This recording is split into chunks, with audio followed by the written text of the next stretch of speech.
சிரிச்சு மச்சம் ஒன்ன பார்த்து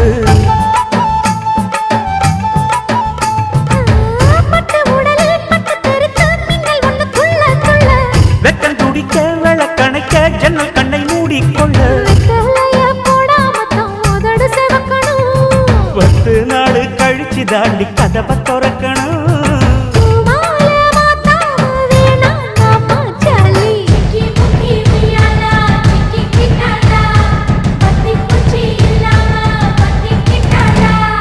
மச்சாங்கிட்ட முந்தானைய தந்து வப்பாளா